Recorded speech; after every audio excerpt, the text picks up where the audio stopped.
I think so. Okay, I was telling you that. So whenever I'm looking at a system development and I'm visualizing the software as an agent, what I'm trying to do is I'm trying to create some sort of a mapping between what are the percept sequence that I'm receiving against the action that I want to take on the environment. Okay, and please understand the fact anything we view as an agent will always have some way of mapping percept sequence to the action. Okay, a very simple model of the agent would be to create this table of mapping between percept sequence and action. And last week we saw that vacuum cleaner world, which had two rooms, two percepts were there, the current room identification percept and whether the room is dirty or not kind of a percept. So there were two percepts to the a single vacuum cleaner, which is housed in two rooms, and it had three actions. So there were mapping between uh, incoming percept. So at a time we can have two values or two bit percept, I can say.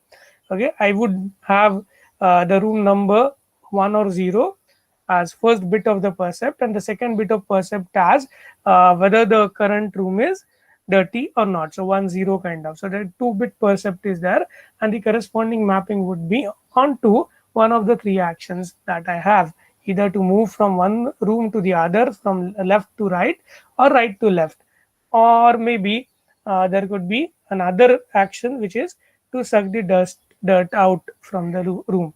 Okay, so there were three things. So depending on what percept sequence I have, there should be some action that has to be mapped with it. So at minimum, this part which is question mark can be modeled or can be viewed as a agent function that does this mapping.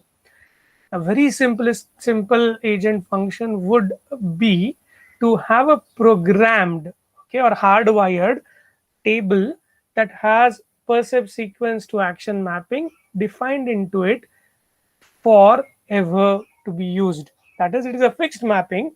If this percept sequence comes, this is the action that the agent would take. If the second percept sequence come, second action would be taken. So basically what I'm trying to say is, at the minimum I may actually have an agent that does mapping between percept, sorry, so the percept sequence ps, so some percept sequence I that has to be mapped with some sort of action ai, or aj rather, I can say.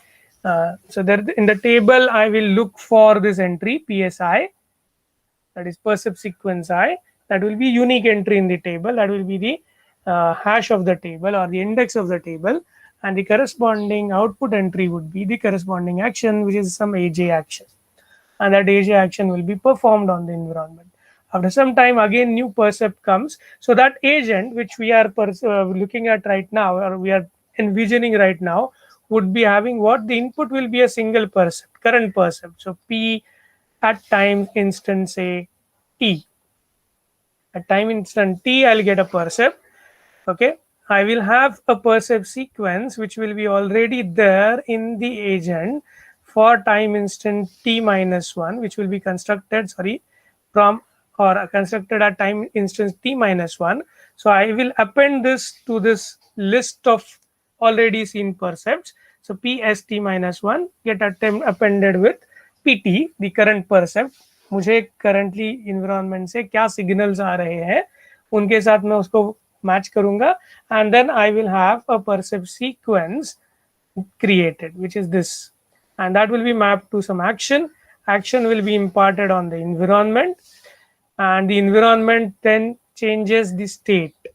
As it changes the state, new percepts will start arriving. Now the new percept will be pt1. This pt plus 1 will now be appended to pst, the percept sequence, till the time t instance. So this is how the cycle repeats, and you will get an agent representation. Now important thing that we tried to start discussing last lecture was, is this nature or is this behavior, can it be termed as a rational behavior? So we said that something to be intelligent, it either has to match the human expertise, or either it should do the right thing at every instant. So is this rational?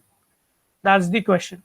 Is this behavior that we are envisioning or looking at in this simplistic model where we just receive a percept, we keep a old percept sequence, we attach new percept to the old percept sequence, we look into a table which is preconceived or which is hard coded already into this question mark block, and we get the corresponding action that we have, and that corresponding action is now imparted on the environment. As the action is imparted on the environment, we expect that the environment state changes, and those changes are reflected through the new percept. So this is the cycle in which this particular agent operates. Now these are the steps that we talked about. So getting the percept, converting it into getting the sensory input, converting it into representation of the current percept or the current environment state, converting, attaching it to the previous percept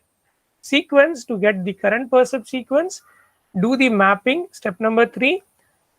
After getting the mapping up, impart the action, step number 4. So all these number 1, 2, 3, 4, when I write them as a step, that will be referred to as my agent program. So if you remember last week, we were talking about two things: agent function. So the function is to map percept sequence with the action, and how this function is achieved through these steps, which are referred to as the agent program. So this is how agent program and the per se the agent function differs. So agent function is unique. You have to map in some way the percept sequence to the action. Now how the percept sequence are remembered, okay, the simplistic way is to remember it is as a list of previously seen percepts. Okay, that's the simplistic way of remembering the percept sequence till date. But that's not the only way to remember the percept sequence. There are various other ways in which we can remember the percept sequence, and we'll come to that point with some discussion about rationalization. What do we mean by a rational agent? Now, as we said, the only definition that we looked at so far was the definition of agent, and not an agent which is an intelligent agent. But the topic as such reads the title as intelligent agent. Now, what is an intelligent agent?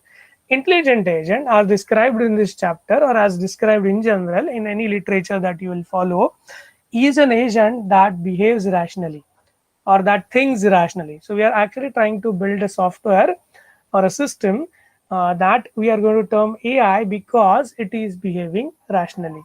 Now, how do I make sure that whatever agent function or agent program that I will be developing, it will be a rational agent? Now, that's the second kind of a definition, or a very important kind of definition that you should know, that will distinguish the meager calendar example that I gave you last week, last lecture, that I said that calendar is also an agent.